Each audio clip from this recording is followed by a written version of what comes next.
Praise Lord. ദൈവനാമത്തിന് മഹത്വം ഉണ്ടാകട്ടെ. ദൈവം തന്ന ഈ നല്ല ഒരു പകൽ സമയത്തിനായി ദൈവത്തിന് നന്ദി പറയുവാണ്. ದೇವರು ಕೊಟ್ಟಂತ ಈ ಒಳ್ಳೆಯ ಸಮಯಕ್ಕಾಗಿ ದೇವರಿಗೆ ಸ್ತೋತ್ರ ಸಲ್ಲಿಸುತ್ತೇನೆ.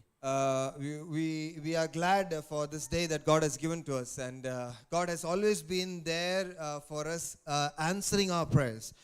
He's very keenly listening to the prayers of his children. ದೇವರು ತನ್ನ ಮಕ್ಕಳ ಪ್ರಾರ್ಥನೆಯನ್ನ ಶ್ರದ್ಧೆಯಿಂದ ಕೇಳುವ ಆತನಾಗಿದ್ದಾನೆ, ಉತ್ತರ ಕೊಡುವ ಆತನು ಕೂಡ ಆಗಿದ್ದಾನೆ. നമ്മൾ പ്രാർത്ഥിക്കുന്നവരും ദൂരത്താണ് ദൈവം നിൽക്കുന്നത്. ನಾವು ಪ್ರಾರ್ಥಿಸುವಂತ ದೂರದಲ್ಲಿ ಆತನು ನಿಂತಿದ್ದಾನೆ. And God is there and wanting to answer our prayers, but many times our prayers are not the way that God expects us to.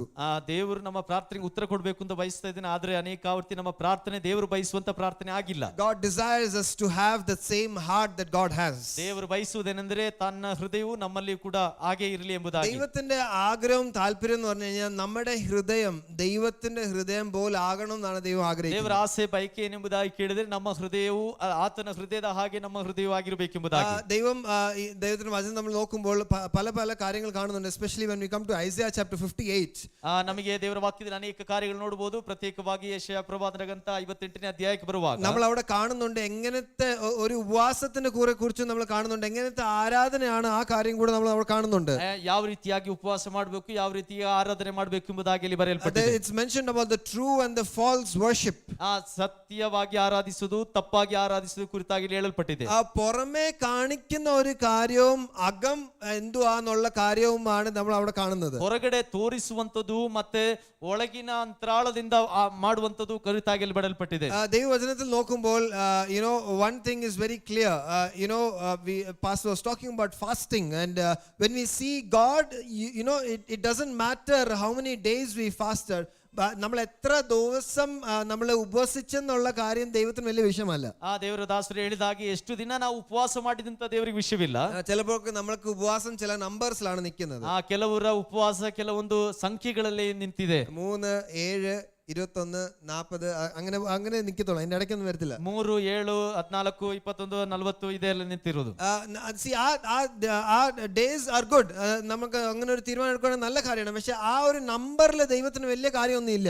ಅಂತಹ ಒಂದು ಸಂಖ್ಯೆಗಳಲ್ಲಿ ದೇವರಿಗೆ ಏನು ದೊಡ್ಡ ವಿಶೇಷವಿಲ್ಲ. എന്നാൽ ആ ഒരു നമ്മൾ തീരുമാനം എടുത്ത ആ ദിവസത്തിൽ നമ്മൾ ഉപവസിക്കുന്നുണ്ടെങ്കിൽ, if we are fasting in a certain given point of a time, what is our heart desiring for is something that God sees. ಹಾಗೆ ಉಪವಾಸ ಮಾಡುವ ನಿಮಿತ್ತವಾಗಿ ದೇವರು ಬಯಸುವಂತದ್ದಾಗಿದೆಯಾ, ನಮ್ಮ ಹೃದಯವು ಬಯಸುವಂತದ್ದು. God knows. ದೈವത്തിന് നമ്മുടെ ഹൃദയം അറിയാം. ಆದ್ರೆ ದೇವರಿಗೆ ನಮ್ಮ ಹೃದಯ ಗೊತ್ತಿದೆ. How many of you are happy that God knows our heart? ಎಷ್ಟು ಜನ ಸಂತೋಷವಾಗಿದ್ದಾರೆ ದೇವರು ನಮ್ಮ ಹೃದಯ ತಿಳಿದಿದ್ದಾನೆ ಎಂಬುದಾಗಿ ಹೇಳೋದ್ರಲ್ಲಿ? എനിക്ക് സത്യം പറഞ്ഞാൽ സന്തോഷമല്ല, എനിക്ക് പേടിയാണ് ദൈവത്തിന് എന്റെ ഹൃദയം അറിയാമെന്ന് പറയുമ്പോൾ. ನನಗೆ ಸಂತೋಷ ಅಲ್ಲ, ನನಗೆ ಭಯ ಆಗುತ್ತೆ. ದೇವರಿಗೆ ನನ್ನ ಹೃದಯ ಗೊತ್ತಿದೆಯಲ್ಲ. I am very scared when I read this verse that says that God knows Jesus knows my heart. ನಾನು ಈ ವಾಕ್ಯ ಓದುವಾಗ ನನಗೆ ಭಯ ಆಗುತ್ತೆ, ದೇವರಿಗೆ ನಮ್ಮ ಹೃದಯ ಗೊತ್ತಿದೆಯಲ್ಲ. Can we read a portion of the scripture? നമുക്ക് വായിക്കാം John and chapter 2.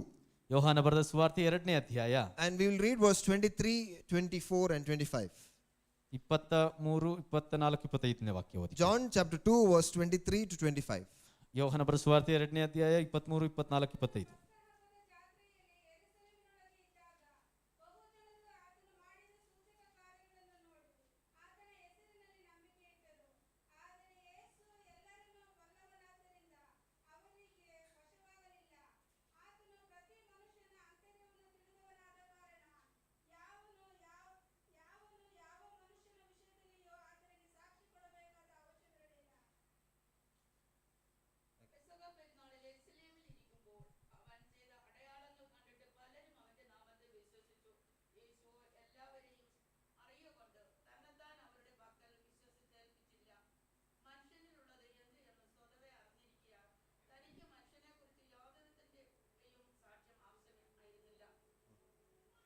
So I can read in English.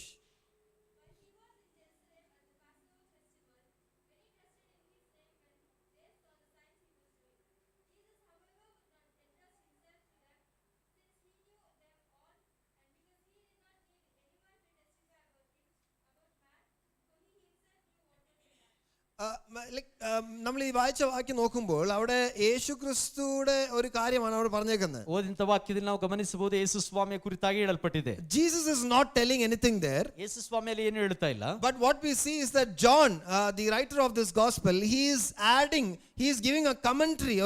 ഒരു കാര്യം നടന്ന ഒരു കാര്യം എടുത്തു പറയുന്ന ഒരു കാര്യമാണ് അവിടെ കാണുന്നത്. ಅದರಲ್ಲಿ ಯೋಹಾನನು ಅಲ್ಲಿ ನಡೆದಂತ ಒಂದು ಘಟನೆಯನ್ನು ಎತ್ತಿ ಹೇಳುವಂತಹ ಮಾತನ್ನು ಗಮನಿಸಬಹುದು.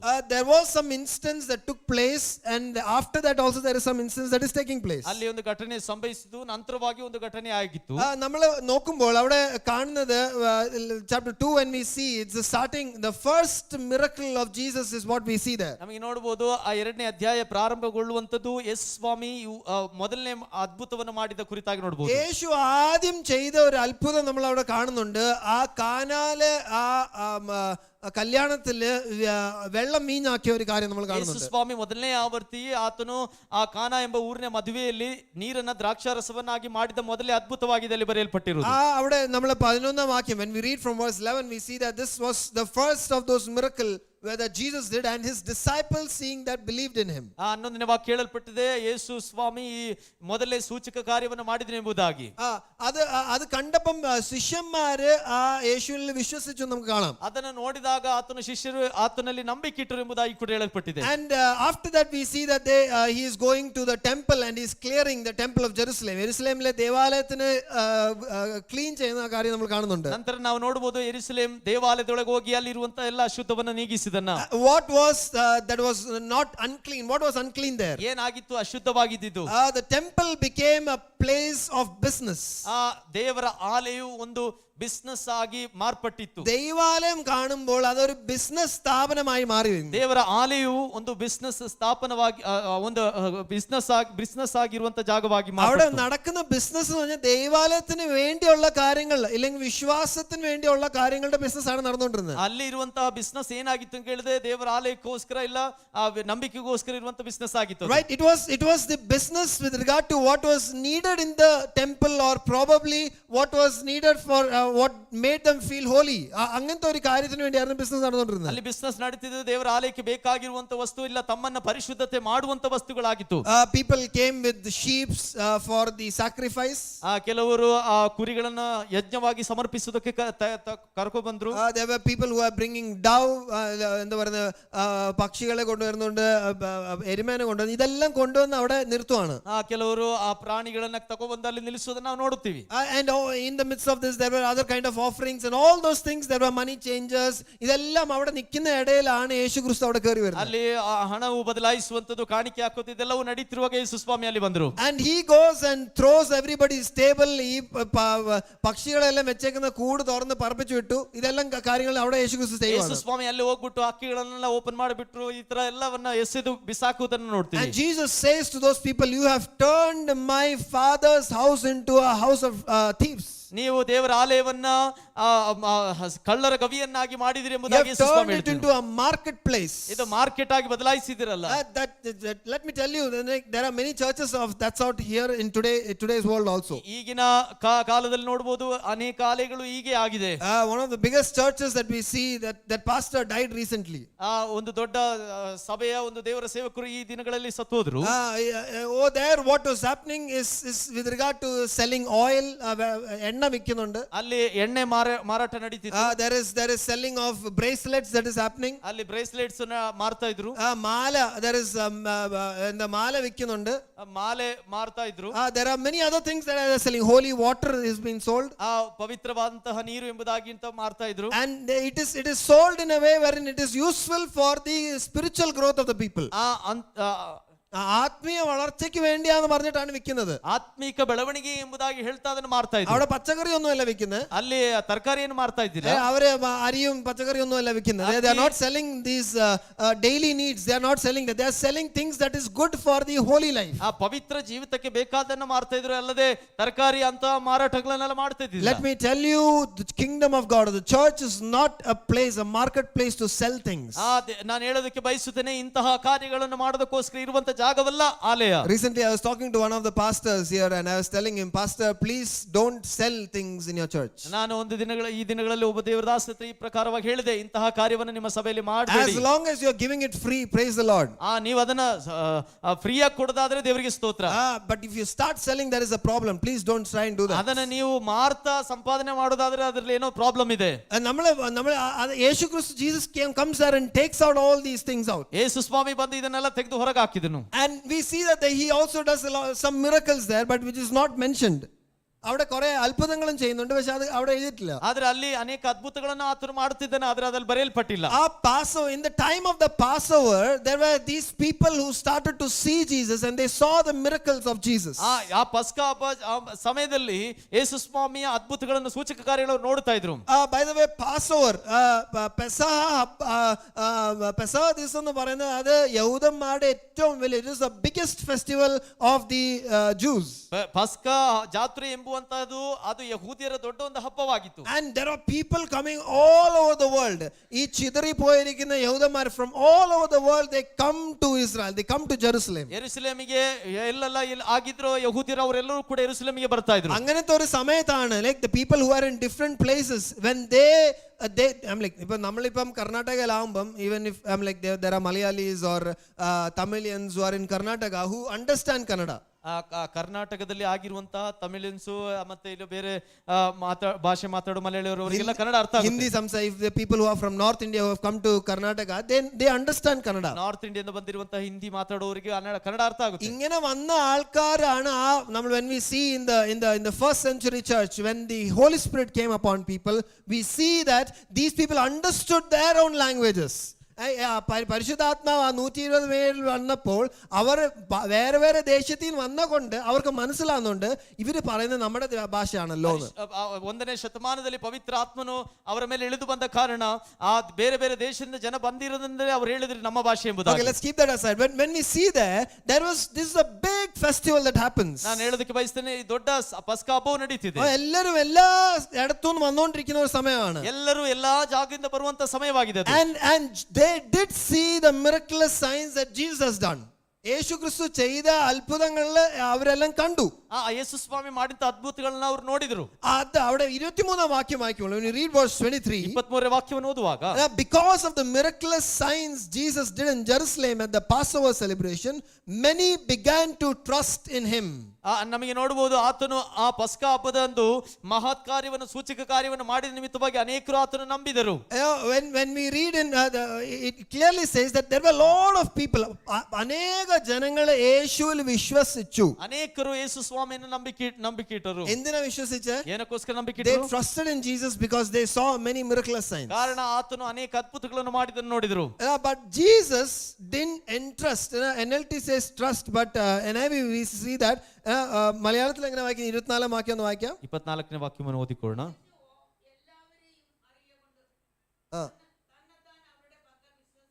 തന്നെത്താനെ he did not entrust himself onto them.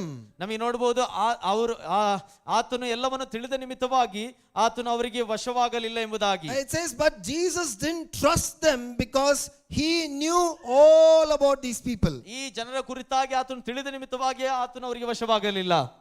നമ്മള് പലപ്പോഴും നമ്മൾ യേശുവിനെ എല്ലാം അറിയാം, നമ്മുടെ ഹൃദയം ശരിക്കും അറിയാന്നുള്ള കാര്യമാണ്. ಯೇಸು ಸ್ವಾಮಿ ನಮ್ಮ ಹೃದಯ ಸ್ಪಷ್ಟವಾಗಿ ಗೊತ್ತಿದೆ. Jesus knows our hearts. ಯೇಸು ಸ್ವಾಮಿ ನಮ್ಮ ಹೃದಯ ಗೊತ್ತಿದೆ. Just imagine we have some technology with us. ನಮಗೆ ಒಂದು ಟೆಕ್ನಾಲಜಿ ಏನೋ ಇದೆ. നമ്മളിപ്പം പ്രൊജക്ടറിൽ ഇത് കാണുന്ന പോലെ ಪ್ರೊಜೆಕ್ಟರ್ ಅಲ್ಲಿ ಈಗ ಅದು ನೋಡುವ ರೀತಿಯಲ್ಲಿ നിങ്ങളെല്ലാം വന്നിരിക്കുന്നതിൽ ഞാൻ ഇപ്പൊ എന്റെ ഹൃദയത്തിൽ എന്തോ ഓടുന്നതെന്നുള്ള ഇപ്പം പ്രൊജക്ടറിലോട്ട് കാണിക്കുവാണെങ്കിൽ ഇപ്പൊ ഞാൻ പറയുന്ന ഒരു കാര്യം പ്രൊജക്ടറിൽ കാണുന്ന വേറെ ഒരു കാര്യം. ನಾನು ಹೇಳುವಂತದ್ದು ಪ್ರೊಜೆಕ್ಟರ್ ಅಲ್ಲಿ ಕಾಣುವಂತದ್ದಾಗಿದ್ರೆ, ಜನರಲಿ ಈ ಸೀರಿಯಲ್ ഒക്കെ കാണുമ്പോൾ, ಈ ಸೀರಿಯಲ್ ಎಲ್ಲ ನೋಡುವಾಗ, I don't see serials but I know what runs there. Serial ನೋಡೋದಿಲ್ಲ, ಆದ್ರೆ ಅಲ್ಲಿ ಏನ್ ನಡೀತಿದೆ it's easier to guess. ಗೊತ್ತಾಗುತ್ತೆ. അതിനകത്ത് എന്താന്ന് പറഞ്ഞു കഴിഞ്ഞാൽ the audience knows a certain person. ഒരു ഈ കാണുന്ന നമുക്ക് ഒരു വ്യക്തിയെ നമുക്കറിയാം. ನಮಗೆ ನೋಡುವಂತ ವ್ಯಕ್ತಿಗೆ ಗೊತ್ತು ಆ ವ್ಯಕ್ತಿಯನ್ನ. ഇപ്പൊ ഒരു അമ്മായിമായിരിക്കട്ടെ, ಒಂದು ಅತ್ತೆ ಆಗಿರಲಿ, there is a mother in law and the audience who we are, those who are watching, we know how that mother-in-law is.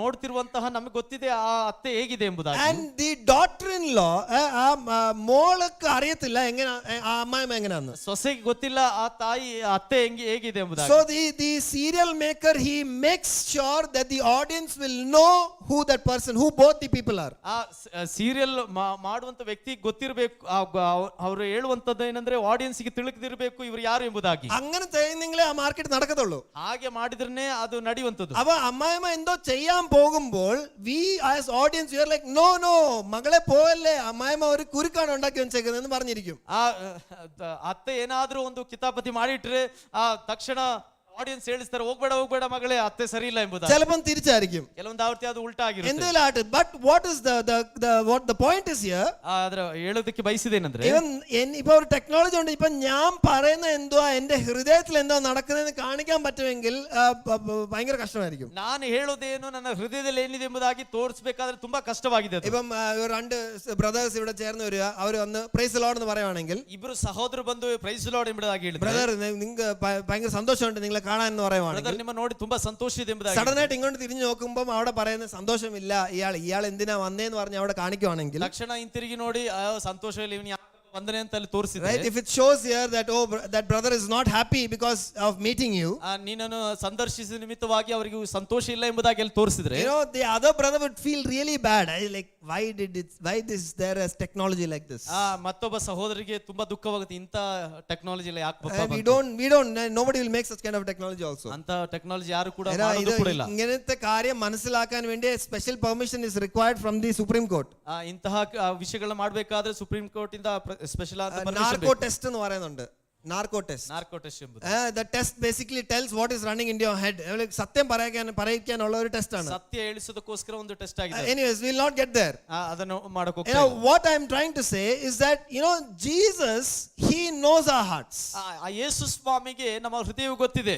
And that should be actually bringing scare to us. അതൊരു പേടിയായിരിക്കും നമുക്ക് കൊണ്ടുവരേണ്ടത്. ಅದು ನಮಗೆ ಒಂದು ಭಯವನ್ನು ತರಬೇಕಾಗಿದೆ. Many a times we have heard many messages in this form. ನಾವು ಈ ರೀತಿಯಾಗಿ ಅನೇಕ ಸಂದೇಶಗಳನ್ನು ಕೇಳಿದ್ದೀವಿ. God, Jesus knows your hearts. അങ്ങനെ പറയുമ്പോഴത്തേക്ക് എല്ലാവർക്കും ഭയങ്കര സന്തോഷം. അയ്യോ ദൈവമേ, എന്റെ ഹൃദയം ദൈവത്തെ അങ്ങൾക്ക് അറിയാമല്ലോ എന്ന് പറയും. ಯೇಸು ಸ್ವಾಮಿಗೆ ನಿಮ್ಮ ಹೃದಯ ಗೊತ್ತಿದೆ ಎಂಬುದಾಗಿ ಹೇಳುವಾಗಲೇ, ಅಯ್ಯೋ ದೇವರೇ, ನೀವು ನಮ್ಮ ಹೃದಯ ತಿಳ್ಕೊಂಡಿದ್ದೀವಿ ಅಂತ ಹೇಳ್ತೀವಿ. But can we sit down for a moment and think through what is running in our hearts? ಆದ್ರೆ ಒಂದು ನಿಮಿಷಗಳ ಕಾಲ ಕೂತು, ದೇವರೇ, ನಮ್ಮ ಹೃದಯದಲ್ಲಿ ಏನಿದೆ ಎಂಬುದಾಗಿ ಯೋಚಿಸಬಹುದು. നമ്മൾ ദൈവത്തിന്റെ അടുത്ത് തന്നെ വരുന്ന എന്തിനാന്നുള്ള ഒരു കാര്യം നമ്മളൊന്ന് ഇരുന്ന് ചിന്തിച്ചു നോക്കാൻ പറ്റുമോ? ನಾವು ದೇವರ ಸಮ್ಮುಖಕ್ಕೆ ಬರುವುದೇ ಯಾಕೆ ಎಂಬುದಾಗಿ ಒಂದು ನಿಮಿಷ ಯೋಚನೆ We need ಮಾಡಬಹುದು. to think like the people who came to Jesus because of seeing miraculous signs. Jesus knew what was running in their hearts. ಅವರ ಅದ್ಭುತಗಳನ್ನು ನೋಡಿ ಮಾತ್ರವಲ್ಲ, ಯೇಸು ಸ್ವಾಮಿಯ ಬಳಿಗೆ ಬಂದಿದ್ದು ಎಂಬುದಾಗಿ ಆತನಿಗೆ ಗೊತ್ತಿತ್ತು, ಅವರ ಹೃದಯದಲ್ಲಿ ಏನು ಎಂಬುದಾಗಿ. And Jesus knew that they are coming for certain things. ഈ ലോകത്തിൽ കുറെ കാര്യങ്ങൾ കിട്ടാൻ വേണ്ടിയാണ് ഇവരെല്ലാം എന്റെ അടുത്ത് വരുന്നത് യേശുവിന് അറിയാം. ಯೇಸು ಸ್ವಾಮಿ ಗೊತ್ತಿತ್ತು, ಇವರೆಲ್ಲ ನನ್ನ ಬಳಿಗೆ ಬರುವಂತದ್ದು ಈ ಲೋಕದ ಅನೇಕ ಕಾರ್ಯವನ್ನು ಹೊಂದಿಕೊಳ್ಳೋದಕ್ಕೋಸ್ಕರ. ചിലപ്പോൾ യേശു ಅದನ್ನು കൊടുത്തേക്കും. ಯೇಸು ಸ್ವಾಮಿ ಕೆಲವೊಂದು ಆವರ್ತಿ പക്ഷേ ಕೊಡ್ತಾರೆ. പിന്നെയും വന്ന് ചോദിക്കുമ്പോൾ ಮತ್ತೆ ಬಂದು ಕೇಳುವಾಗ, Jesus starts to open up and tell them that what is the kingdom of God. ಯೇಸು ಸ್ವಾಮಿ ಬಾಯಿಯನ್ನು ತೆರೆದು ದೇವರ ರಾಜ್ಯ ಏನು ಎಂಬುದಾಗಿ ತಿಳಿಸೋದಕ್ಕೆ ಬಯಸಿದನು. What we see there in verse 24, 24ാമത്തെ വാക്യത്തിൽ വാക്യം അവിടെ പറയുന്ന കാര്യം, 24ನೇ ವಾಕ್ಯವನ್ನು ಓದುವಾಗ ಅಲ್ಲಿ ಅರ್ಥವಾಗುತ್ತೆ, that Jesus did not entrust himself, or Jesus did not trust those people. ಯೇಸು ಸ್ವಾಮಿ ಅವರಿಗೆ ಅವಶ್ಯವಾಗಲಿಲ್ಲ ಎಂಬುದಾಗಿ ಹೇಳಲ್ಪಟ್ಟಿದೆ. It says that Jesus would not entrust himself to them. യേശുവിനെ തന്നെയായിട്ട് അവരുടെ കയ്യിൽ കൊടുക്കുന്നില്ല. ಯೇಸು ಸ್ವಾಮಿ ತನ್ನನ್ನೇ ಅವರಿಗೆ ಸಮರ್ಪಿಸುತ್ತಾ ಇಲ್ಲ. For he knew all men. ಆತನು ಅವರನ್ನು ತಿಳಿದಿದ್ದನು. And he did not need a man's testimony about a man, for he knew what was in a man. ಒಬ್ಬ ಮನುಷ್ಯನ ಯಾವುದೇ ಒಂದು ಸಾಕ್ಷಿಯ ಅವಶ್ಯಕತೆ ಇಲ್ಲ ಇನ್ನೊಬ್ಬನ ಕುರಿತಾಗಿ ತಿಳಿದುಕೊಳ್ಳೋದಕ್ಕೋಸ್ಕರವಾಗಿ. ചിലപ്പോഴൊക്കെ നമ്മൾ ചിലരെ ಇಂಟ್ರೊಡ್ಯೂಸ್ ചെയ്യുമ്പോൾ, ಕೆಲವೊಬ್ಬರನ್ನ ನಾವು ಪರಿಚಯಿಸುವಾಗ, I have also gone through such kind of things. ಅಂತಹ ರೀತಿಯಲ್ಲಿ ನಾನು ಹಾದು ಹೋಗಬೇಕಾಗಿ ಬಂತು. ആദ്യമായിട്ട് ഒരു കാണുന്ന വ്യക്തിയെ കുറിച്ച് generally we are open minded. When we are seeing somebody for first time, we are open minded. ಮೊದಲನೇ ಆವರ್ತಿ ಒಬ್ಬ ವ್ಯಕ್ತಿಯನ್ನು ನೋಡುವಾಗ നമ്മുടെ മനസ്സ് തുറന്നായിരിക്കുന്നത്. ನಮ್ಮ ಮನಸ್ಸು ತೆರೆದಿರುತ್ತೆ. We don't have any preconceptions. We don't know who that person is, what is there. We don't have anything in our head. ಅವರ ಕುರಿತಾಗಿ ನಮಗೆ ಯಾವುದೇ ಆಲೋಚನೆ ಗೊತ್ತಿರೋದಿಲ್ಲ, ಅವರು ಎಲ್ಲಿ ಏನು ಎಂಬುದಾಗಿ ಒಂದು ಗೊತ್ತಿರೋದಿಲ್ಲ. As we talk is where we get to know that person. ನಾವು ಅವರೊಂದಿಗೆ ಮಾತಾಡುವಾಗಲೇ ಅವರು ಯಾರು ಎಂಬುದಾಗಿ ತಿಳಿಯೋದಕ್ಕೆ കുറച്ച് ಸಾಧ್ಯ. സംസാരിക്കുമ്പോൾ കുറച്ച് സമയം കഴിയുമ്പോഴാണ് നമുക്ക് മനസ്സിലാകുന്ന ഈ വ്യക്തി ഇങ്ങനെയാണ്. ಸ್ವಲ್ಪ ಮಾತಾಡುವಾಗ ಆಗ್ಲೇ ನಮಗೆ ಅರ್ಥವಾಗುವುದು ಈ ವ್ಯಕ್ತಿ ಹೀಗೆ ಎಂಬುದಾಗಿ. Just imagine if we are going to meet someone. നമ്മൾ ആരെങ്കിലും കാണാൻ പോകുന്ന സമയത്ത്, ನಾವು ಯಾರನ್ನಾದ್ರೂ ನೋಡೋದಕ್ಕೆ ಹೋಗುವಂತ ಸಮಯದಲ್ಲಿ for the first time, ಮೊದಲನೇ ಆವೃತ್ತಿ, and there is a third person who is coming and telling you, ಮೂರನೇ ವ್ಯಕ್ತಿ ಬಂದು ಹೇಳುದಾಗ, oh that person, oh you have to be careful of that ಆ person. ವ್ಯಕ್ತಿ ಕುರಿತಾಗಿ ನೀವು ತುಂಬಾ ಶಾರ್ಪ್ ಆಗಿ നിങ്ങൾ ഇച്ചിരി സൂക്ഷിച്ചിരിക്കണം, ആ വ്യക്തി ശരിയല്ല. ಆ ವ್ಯಕ್ತಿ ಸರಿ ಇಲ್ಲ ಎಂಬುದಾಗಿ Oh ಹೇಳ್ತಾರೆ. he talks like this is what is there in his mind and all these things keeps running. I'm like ഇങ്ങനത്തെ കുറെ കാര്യങ്ങൾ പറഞ്ഞു കൊടുക്കുക. ಇಂತಹ ಅನೇಕ ಕಾರ್ಯಗಳು ಹೇಳಿ ಕೊಡುವಂತದ್ದು. You know, when the first time that person meets that other person, ಮೊದಲನೇ ಆವೃತ್ತಿಯ ಮತ್ತೊಬ್ಬ ವ್ಯಕ್ತಿಯನ್ನು ಸಂದರ್ಶಿಸುವಾಗ നമ്മുടെ മനസ്സിൽ കുറെ കാര്യങ്ങൾ നടന്നിട്ടുണ്ട് ನಮ್ಮ already. ಮನಸ್ಸಲ್ಲಿ ಮೊದಲನೇ ಆವೃತ್ತಿಯ ಅನೇಕ ಕಾರ್ಯಗಳು We have ತುಂಬಲ್ಪಟ್ಟಿವೆ. already known what that person is, or probably we have kind of known that this person is not too good. ನಮಗೆ ಮೊದಲೇ ತಿಳಿದಿದೆ ಈತನು ಸರಿ ಇಲ್ಲ ಎಂಬುದಾಗಿ ತಿಳಿದಿರ್ತೀವಿ. ഇല്ലെങ്കിൽ തിരിച്ചായിരിക്കും ഈ നല്ല വ്യക്തിയാണ് പറയുമ്പോൾ ഭയങ്കര നല്ല വ്യക്തിയാണുള്ള അപ്രോച്ചിലായിരിക്കും നമ്മൾ പോകുന്നത്. ಇಲ್ಲ ಆತನು ಒಳ್ಳೆ ವ್ಯಕ್ತಿ ಎಂಬಂತಹ ತಿಳುವಳಿಕೆಯಿಂದ ನಾವು ಮುಂದೆ ಹೋಗ್ತೀವಿ. Right, when we are approaching like that, we have some knowledge. ನಾವು ಆ ರೀತಿಯಾಗಿ ಹೋಗುವಾಗ ಏನೋ ಆದ್ರೂ ಆತನ ಕುರಿತಾಗಿ ഒരു ತಿಳಿದಿರ್ತೀವಿ. മൂന്നാമത്തെ വ്യക്തി പറയുന്ന ഒരു knowledge, a third person telling, that's the knowledge that we have. ಮೂರನೇ ವ್ಯಕ್ತಿ ನಮಗೆ ಹೇಳಿರುವಂತ ಅರಿವೇ ನಮಗೆ ಇರುವಂತದ್ದು. But that's not the case with Jesus. ಅದಲ್ಲ ಆಗಿದ್ದಿಲ್ಲ ಯೇಸು ಸ್ವಾಮಿ. He doesn't need anybody to tell him that this person is good or bad. ಯೇಸು ಸ್ವಾಮಿಗೆ ಯಾರು ಹೇಳುವ ಅವಶ್ಯಕತೆ ಇಲ್ಲ ಈತನು ಸರಿಯೋ ಇಲ್ಲ ತಪ್ಪೋ ಎಂಬುದಾಗಿ. He knows every bit of it. ಆತನು ಎಲ್ಲರ ಕುರಿತಾಗಿ ತಿಳಿದಿದ್ದಾನೆ. He knew that tax collector who was sitting on the top of the tree. ಆತನಿಗೆ ಗೊತ್ತಿದೆ ಜಕ್ಕಾಯನು ಆ ಮರದ ಮೇಲೆ ಇದ್ದಾನೆ ಎಂಬುದಾಗಿ. മരത്തിന് മേലിരിക്കുന്ന ആ ടാക്സ് കളക്ടറിനെ നോക്കി പറയുവാ, Zacchaeus come down, I'm coming to your house today. ಮರದ ಮೇಲೆ ಇರುವಂತಹ ಆ ಸುಂಕದವನ್ನು ನೋಡಿ ಹೇಳುತ್ತಿದ್ದಾನೆ, ಸಕ್ಕಾಯನ ಇಳಿದು ಬಾ, ಇವತ್ತು ನಾನು ನಿನ್ನ ಮನೆಯಲ್ಲಿ You know ಇಳುಕೊಳ್ಳಬೇಕು. why he is telling to that person, calling that name? ಯಾಕೆ ಆತನ ಹೆಸರು ಹಿಡಿದು ಕರೆಯುವುದು ಅಂದ್ರೆ എല്ലാവർക്കും ആ വ്യക്തിയെ അറിയാമായിരിക്കും. ಎಲ್ಲರಿಗೂ ಆ ವ್ಯಕ್ತಿ ತಿಳಿದಿದ್ದಾನೆ. And when he went to his house also, people have started talking many things. ಆತನ ಮನೆಗೆ ಹೋದಾಗಲೂ ಕೂಡ ಅನೇಕರು ಮಾತಾಡಿದ್ರು. ഇയാൾ ചെയ്യുന്ന പ്രവൃത്തി നല്ലതല്ലായിരിക്കും, ಈತನು ಮಾಡುವಂತಹ ಕ್ರಿಯೆಗಳು ಸರಿ ಇಲ್ಲದಿರಬಹುದು. എന്നാലും യേശു ക്രിസ്തുവിന് അവന്റെ ഹൃദയം അറിയാം. God knew his heart. ಆದ್ರೆ ತನ್ನ ಹೃದಯವನ್ನ ಯೇಸು ಸ್ವಾಮಿ He ತಿಳಿದುಕೊಂಡಿದ್ದನು. just was in a wrong path. He just needed a right person in his life. ಯೇಸು ಸ್ವಾಮಿ ತಪ್ಪಾದ ದಾರಿಯಲ್ಲಿ ಸರಿಯಾದ ವ್ಯಕ್ತಿಯನ್ನು ಆರಿಸಿಕೊಂಡನು. Right, യേശുവിന് അറിയാമെന്ന് ആ വ്യക്തിക്ക് ഒരു ശരിയായ ഒരു മനുഷ്യൻ ശരിയായ ഒരു വഴി കാണിച്ചാൽ മതി, അയാൾ വരും. ಆತನು ಯೇಸು ಸ್ವಾಮಿ ಗೊತ್ತಿತ್ತು ಆತನು ಸರಿಯಾದ ವ್ಯಕ್ತಿ ಸರಿಯಾದ ದಾರಿ ತೋರಿಸಿ ಸಾಕು ಅವನು ಬರ್ತಾನೆ ಎಂಬುದಾಗಿ. And Jesus went to his house and had a meal with him. ಯೇಸು ಸ್ವಾಮಿ ಆತನೊಂದಿಗೆ ಮನೆಗೆ ಹೋಗಿ ಆಹಾರವನ್ನು ಸೇವಿಸಿದನು. The other people were saying, ಮತ್ತೆ ಬಾಕಿರೋರು ಹೇಳಿದ್ರು, മൂന്നാമത്തെ വ്യക്തികൾ മറ്റുള്ളവർ പറയാൻ തുടങ്ങി, ಮೂರನೇ ವ್ಯಕ್ತಿಗಳಾಗಿರುವಂತ ಬಾಕಿರೋರು what ಹೇಳಿದ್ರು, is this Jesus? Doesn't he understand that he is a tax collector? He is sitting with him and eating. ಈ ಯೇಸು ಸ್ವಾಮಿ ಏನಾಗಿದ್ದಾನೆ, ಇವರಿಗೆ ಅರ್ಥವಾಗುವುದಿಲ್ಲ, ಇವನೊಬ್ಬ ಪಾಪಿ, ಇವನೊಬ್ಬ ಸುಂಕದವನು ಎಂಬುದಾಗಿ. You call him a prophet, yet he doesn't even understand that this is a sinner with him who is sitting. ಎಲ್ಲರೂ ಹೇಳಿದ್ರು ಈತನೊಬ್ಬ ಪ್ರವಾದಿ ಎಂಬುದಾಗಿ, ಆತನು ಕೂತಿರುವುದು ಪಾಪಿಯ ಬಳಿ ಎಂಬುದಾಗಿ ಗೊತ್ತಾಗುವುದಿಲ್ಲ. എന്നാൽ ഒരു കാര്യം യേശുവിന് അറിയാമായിരുന്നു. ಆದ್ರೆ ಒಂದು ಮಾತ್ರ ಯೇಸು ಸ್ವಾಮಿ ಗೊತ್ತಿತ್ತು. Jesus knew the heart of Zacchaeus. ಯೇಸು ಸ್ವಾಮಿಗೆ ಜಕ್ಕಾಯನ ಹೃದಯವು ತಿಳಿದಿತ್ತು. When the word was spoken to him clearly, ಆ ವಾಕ್ಯವನ್ನು ಸ್ಪಷ್ಟವಾಗಿ ಆತನಿಗೆ ಮಾತಾಡಿದಾಗ, അധികമൊന്നും സംസാരിച്ചില്ല, യേശു അവന്റെ കൂടെ ഇരുന്ന് കഴിച്ചതേ ഉള്ളൂ. ಯೇಸು ಸ್ವಾಮಿ ಅಧಿಕ ಮಾತಾಡಿಲ್ಲ, ಆತನಿಗೆ ಕೂತು ಊಟ ಮಾಡಿದಷ್ಟೇ. And you know what, in the moment of the talk there were many things that were spoken, ಅನೇಕ ಕಾರ್ಯಗಳು ಅವರು ಮಾತಾಡಿದ್ರು. and immediately Zacchaeus stands up and says, everything that I have taken from anybody by cheating, I'll return 4 times. ತಕ್ಷಣ ತಾನೇ ಕೇಳಿದಂತ ಮಾತಾಗಿದೆ, ಅನ್ಯಾಯವಾಗಿ ತೆಗೆದುಕೊಂಡದೆಲ್ಲ ನಾನು 4 ಪಟ್ಟು ಹಿಂತಿರುಗಿ ಕೊಡುವೆನು അത് ಎಂಬುದಾಗಿ. ചെയ്യുമെന്ന് യേശുവിന് അറിയാമായിരുന്നു. ಅದು ಮಾಡುವನೆಂಬುದಾಗಿ ಯೇಸು ಸ್ವಾಮಿ ಗೊತ್ತಿತ್ತು. Hallelujah. Hallelujah. You know, that's the heart that Jesus knows. ಅದೇ ಯೇಸು ಸ್ವಾಮಿ ಎಲ್ಲರ ಹೃದಯವನ್ನು ತಿಳಿದಿರುವುದು. നമ്മുടെ ഹൃദയം ദൈവത്തിന് അറിയാം. ನಮ್ಮ ಹೃದಯ ಆತನಿಗೆ ಗೊತ್ತಿದೆ. You know why is it that Jesus, many times we ask God, Lord, give me some burden, എനിക്ക് ചെയ്യാൻ പറ്റുന്നില്ല എന്നൊക്കെ പറയുന്നുണ്ട്. ಕೆಲವೊಂದು ಆವರ್ತಿ ನಾವು ಕೇಳ್ತಿದ್ದೇವೆ, ನನಗೆ ಮಾಡಕ್ ಆಗ್ತಿಲ್ಲ, ಅದು ಕೊಡು ಇದು ಕೊಡು ಅಂತ ಕೇಳ್ಕೊಳ್ತೀವಿ. Generally the people, God, you know why God doesn't give certain things to us? ದೇವರು ಯಾಕೆ ಅಂತಹ ಕಾರ್ಯಗಳು ದೇವರು ಕೊಡೋದಿಲ್ಲ ಅಂತ ಗೊತ್ತಿದೆಯಾ? You know why? ಯಾಕೆ ಗೊತ್ತಿದೆಯಾ? Jesus knows our hearts. ದೇವರಿಗೆ ನಮ್ಮ ಹೃದಯ ಗೊತ್ತಿದೆ. ദൈവത്തിന് നമ്മുടെ ഹൃദയം അറിയാം, അതുകൊണ്ട് പല കാര്യങ്ങളും നമുക്ക് കിട്ടാത്തത്. ದೇವರಿಗೆ ನಮ್ಮ ಹೃದಯ ಗೊತ್ತಿದೆ, ಅದಕ್ಕೆ ಅನೇಕ ಕಾರ್ಯಗಳು ಸಿಗೋದಿಲ್ಲ. ദൈവത്തിന് നമ്മുടെ ഹൃദയം അറിയാമെന്ന്. ದೇವರಿಗೆ ನಮ್ಮ ಹೃದಯ ಗೊತ್ತಿದೆ. Jesus knows our hearts. ದೇವರಿಗೆ ನಮ್ಮ ಹೃದಯ He ಗೊತ್ತಿದೆ. knows what is running in our minds. ಆತನಿಗೆ ಗೊತ್ತಿದೆ ನಮ್ಮ ಮನಸ್ಸಲ್ಲಿ ಏನಿದೆ ಎಂಬುದಾಗಿ. When we are come and sit here, when നമ്മൾ ഇവിടെ ഇരിക്കുമ്പോൾ, ನಾವಿಲ್ಲಿ ಬಂದು ಕೂತ್ಕೊಳ್ಳುವಾಗ Jesus knows what is the reason that you are coming and sitting. ಯೇಸು ಸ್ವಾಮಿ ಗೊತ್ತಿದೆ ಯಾವ ಕಾರಣದಿಂದ ಇಲ್ಲಿ ಬಂದಿದ್ದೀರಾ ಎಂಬುದಾಗಿ. വേറെ പണിയൊന്നും ഇല്ലാത്തതുകൊണ്ട് വന്നിരിക്കുകയാണെന്ന് ദൈവത്തിന് അറിയാം. ಬೇರೆ ಕೆಲಸ ಇಲ್ಲದೆ ಇಲ್ಲಿ ಬಂದು ಕೂತಿದ್ದೀರಾ ಅಂತ ಆತನಿಗೆ ಗೊತ್ತಿದೆ. Jesus knows that if you have actually taken time out and come and sit here, ಸಮಯವನ್ನು ತೆಗೆದುಕೊಂಡೇ ಬಂದಿದ್ದೀರಾ ಎಂಬುದಾಗಿ ಕೂಡ ಗೊತ್ತಿದೆ. Jesus knows if you have come to receive something from the Lord or to do God's will is what you have come. ಗೊತ್ತಿದೆ ನೀವು ದೇವರಿಂದ ಏನೋ ಪಡೆದುಕೊಳ್ಳೋಕೋಸ್ಕರ ಬಂದಿದ್ದೀರಾ ಇಲ್ಲ ಎಂಬುದಾಗಿ. Jesus knows your heart by saying, do you desire to be a true lover? ಯೇಸು ಸ್ವಾಮಿಗೆ ಗೊತ್ತಿದೆ ನೀನು ಹೇಳದೆ ನೀನು ಆತನ ನಿಜವಾಗಿ ಆತನ ಪ್ರೀತಿಸುತ್ತೀಯಾ ಇಲ್ಲ ಎಂಬುದಾಗಿ. Jesus knows if your heart is somebody who is something that is wanting to live in the true path. ಆತನಿಗೆ ಗೊತ್ತಿದೆ ನೀನು ಸರಿಯಾದ ಸತ್ಯ ದಾರಿಯಲ್ಲಿ ನಡಿಬೇಕಾ ಬೇಡುವ ಎಂಬುವಂತ ಆಸೆ ಇದೆಯೋ ಇಲ್ಲ ಎಂಬುದಾಗಿ. Jesus also knows that if you have come with selfish ambition, നമുക്ക് സ്വാർത്ഥതയോടെ വന്നേക്കുവാണെന്ന് ദൈവത്തിന് അറിയാം. ಆತನಿಗೆ ಇದು ಕೂಡ ಗೊತ್ತಿದೆ ನೀವು ಸ್ವಾರ್ಥದಿಂದ ಬಂದಿದ್ದೀರಾ ಇಲ್ವಾ ಎಂಬುದಾಗಿ ಕೂಡ. Jesus also knows if we have come here to sit and we are thinking about other people badly. ಯೇಸು ಸ್ವಾಮಿಗೆ ಇದು ಕೂಡ ಗೊತ್ತಿದೆ ಇಲ್ಲಿ ಬಂದು ಕೂತ್ಕೊಂಡು ಮತ್ತೊಬ್ಬರ ಕುರಿತಾಗಿ ತಪ್ಪಾಗಿ ಯೋಚನೆ ಮಾಡುವಂತದ್ದು ಕೂಡ. Jesus knows if we are sitting in here after we have committed some crime, തെറ്റായ വഴി നടന്നിട്ട് ഇവിടെ വന്ന് ഇരിക്കുവാണെന്ന് ദൈവത്തിന് അറിയാം. ಯೇಸು ಸ್ವಾಮಿಗೆ ಇದು ಕೂಡ ಗೊತ್ತಿದೆ ತಪ್ಪಾದಂತಹ ಕಾರ್ಯಗಳನ್ನು ಮಾಡಿ ಇಲ್ಲಿ ಬಂದು ಕೂತ್ಕೊಂಡಿದ್ದೀರಾ ಎಂಬುದಾಗಿ ಕೂಡ. എല്ലാരും കൈ തട്ടുന്നു, ഞാനും കൈ തട്ടുന്നു. ಎಲ್ಲರೂ ಕೈ ತಟ್ತಾರೆ, ನಾನು ಕೈ ತಟ್ತೇನೆ. എല്ലാരും ഹല്ലേലൂയ പറയുന്നു, ഞാനും ഹല്ലേലൂയ പറയുന്നു. ಎಲ್ಲರೂ ಹಲ್ಲೆಲೂಯ ಹೇಳ್ತಾರೆ, ನಾನು ಹಲ್ಲೆಲೂಯ ಹೇಳ್ತಿದ್ದೀನಿ. But you know what, in the side of Jesus there is a discrimination that is coming. It's actually not discrimination, there is a separation that comes in. ಆದ್ರೆ ಯೇಸು ಸ್ವಾಮಿ ದೃಷ್ಟಿಯಲ್ಲಿ ಎರಡು ವಿಧವಾದಂತಹ ಸೆಪರೇಷನ್ ನೋಡಬಹುದು. And what is the separation? ಏನಾಗಿದೆ ಆ ಬೇರ್ಪಡುವಿಕೆ? The one whom he can trust. ಒಂದು ಭರವಸೆ ಇಡುವಂತಹ ವ್ಯಕ್ತಿಗಳು. He can entrust himself. യേശുവിനെ തന്നെ കൊടുക്കാൻ പറ്റുന്ന ഒരു ജനം. ಯೇಸು ಸ್ವಾಮಿಯನ್ನೇ ಕೊಡಕಾಗುವಂತ ಜನ. And Jesus wants to give himself to us. ಯೇಸು ಸ್ವಾಮಿಯನ್ನೇ ನಮಗೆ ಕೊಡೋದಕ್ಕೆ ಬಯಸುತ್ತಾ ಇದ್ದಾನೆ.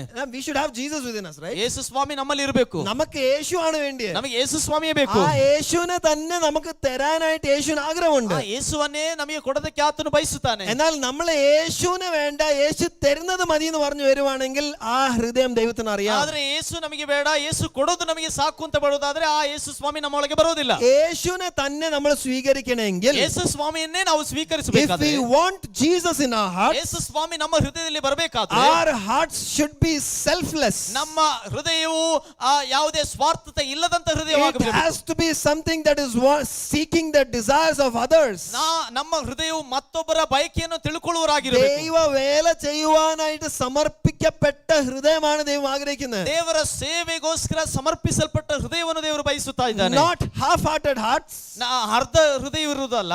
നമ്മൾ ദൈവം ആഗ്രഹിക്കുന്ന ഒരു pure heart. The pure heart is what God desires. ದೇವರು ಬಯಸುವಂತದ್ದು ಪೂರ್ಣವಾದಂತಹ ಒಂದು ಶುದ್ಧವಾದಂತಹ ಒಂದು ಹೃದಯ. You know, when we come to the Lord, God is not looking for a pure, ശുദ്ധമായിട്ടുള്ള വ്യക്തിയെ മാത്രം യേശു തിരഞ്ഞെടുക്കുന്ന ദൈവമല്ല. ದೇವರ ಸನ್ಮುಖಕ್ಕೆ ಬರುವಾಗ ಶುದ್ಧವಿರುವವರನ್ನ ಮಾತ್ರ ದೇವರು ಆರಿಸುವವರಲ್ಲ. അശുദ്ധമായ നമ്മളെ യേശു തിരഞ്ഞെടുക്കുമ്പോൾ, ಅಶುದ್ಧವಾದಂತ ದೇವರು ನಮ್ಮನ್ನು ಆರಿಸುವಾಗ, when we are impure and God chooses us, ಆ ಶುದ್ಧವಾಗಿದ್ದಂತ ನಮ್ಮನ್ನ ದೇವರು ಆರಿಸಿಕೊಳ್ಳುತ್ತಾನೆ. God expects us to live our impurity and leave our impurity and come join with the purity. ದೇವರು ಬಯಸುವುದೆಂದರೆ ನಮ್ಮ ಅಶುದ್ಧವನ್ನು ನಾವು ಬಿಟ್ಟು ನಾವು ಶುದ್ಧತೆಯಲ್ಲಿ ಜೀವಿಸಬೇಕೆಂಬುದಾಗಿ. Hallelujah. Hallelujah. Hallelujah. Hallelujah. ഈ അശുദ്ധം എന്ന് പറയുമ്പോൾ ಈ ಅಶುದ್ಧ ಎಂಬುದಾಗಿ ಹೇಳುವಾಗ എല്ലാ മാലിന്യവും, ಎಲ್ಲ ವಿಧವಾದ ಅಶುದ್ಧತೆ, whatever it is, ಯಾವುದೇ ಆಗಿರಲಿ, and the first that stands on that list is greed for money. ಮೊದಲನೇದಾಗಿದೆ ಕಾರ್ಯವಾಗಿದೆ ಹಣದ ಆಸೆ.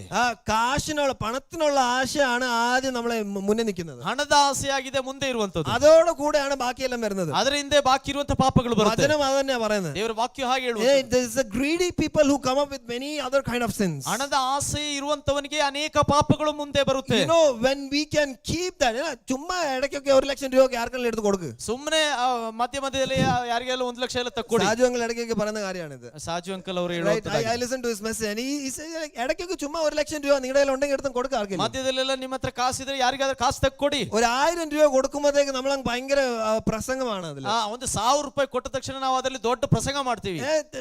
Just give, that shows if we are giving some big amount to somebody and if it hurts us, if it's paining, you know, you have desire for the money. Simple. നമുക്ക് ഒരു വലിയൊരു amount ആർക്കെങ്കിലും കൊടുക്കുവാണെങ്കിൽ അത് നമുക്ക് വേദന തരുന്നുണ്ടെങ്കിൽ അതിന്റെ അർത്ഥം നമുക്ക് ഇപ്പോഴും പണത്തോടുള്ള ആഗ്രഹം ഉണ്ടെന്ന്. ನಾವು ಕಾಸು ಯಾರಿಗಾದರೂ ಕೊಟ್ಟು ಬಿಟ್ಟು ಅಯ್ಯೋ ಕೊಟ್ಟನಲ್ಲ ಅಂತ ನೋವು ಬರೋದಾದ್ರೆ ಅದರ ಅರ್ಥ ನಿಮಗೆ ಈಗಲೂ ಹಣದ ಮೇಲೆ ಆಸೆ ಇದೆ ಎಂಬುದಾಗಿ. Hallelujah hallelujah hallelujah. ಹಲ್ಲೆಲೂಯ. പണം ഇല്ലാത്തപ്പോ നമുക്ക് പ്രസംഗിക്കാൻ ഈസിയാണ്. ಹಣ ಇಲ್ಲದೆ ಇರೋ ಟೈಮಲ್ಲಿ ಪ್ರಸಂಗ ಮಾಡಕ್ಕೆ ತುಂಬಾ ಈಸಿ. ഉള്ളപ്പം കൊടുക്കാനാണ് പ്രശ്നം. ಇರುವಾಗ ಕೊಡೋದಕ್ಕೆ ತುಂಬಾ ಕಷ್ಟ. God desires for us to be those people who are pure in heart. ದೇವರು ಬಯಸುವುದೇನೆಂದ್ರೆ ಶುದ್ಧವಾಗಿರುವ ಹೃದಯವಾಗಿದೆ. പണം മാത്രമല്ല, ಹಣ ಮಾತ್ರವಲ್ಲ, അത് പണം ഇല്ലാത്തവർക്കും അങ്ങനെ ഒരു പ്രശ്നമുണ്ട്. ಹಣ ഇಲ್ಲದವರಿಗೂ ಕೂಡ ಅಂತ ಸಮಸ್ಯೆ ಇದೆ.